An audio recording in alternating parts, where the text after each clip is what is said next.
Okay, parents, this is just a PSA to get in them kids' business. Okay? Yes, I know.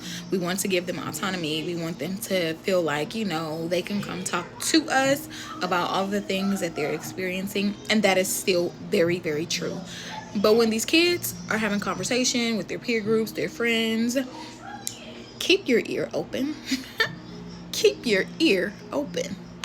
They can still have the autonomy, they can still have the conversation. I'm not saying, be a helicopter parent and try to control what they're doing.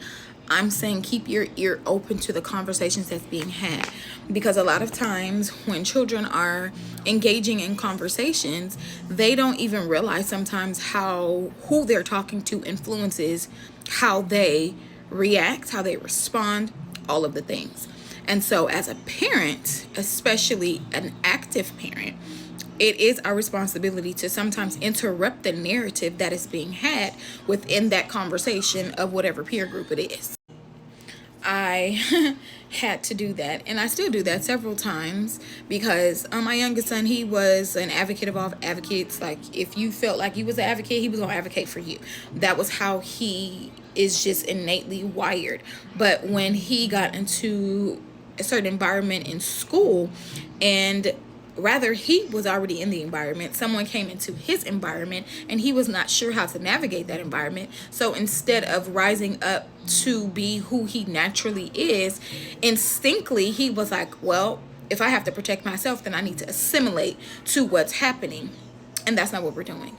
And so we as parents have to disrupt and interrupt the narrative and the lie that the enemy tries to tell our children, because we've seen firsthand who they actually are. And so it's our responsibility to remind them, this is who you are, this is how you're being raised. So we're not bullying people, we're not talking about people's mamas because it's not funny. I tell both my kids this all the time: a joke is made to make someone laugh, a lie is a lie, period.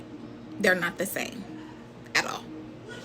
Because we're all accustomed to the saying, sticks and stones break our bones, but words will never hurt, which we understand is a lie.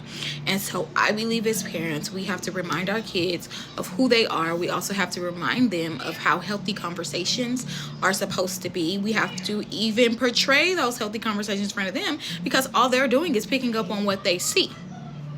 And so if we're being the example, it will help mitigate a lot of the disruption that the enemy tries to bring to them. Doesn't mean that it's going to be perfect. Doesn't mean that it's always going to be done right.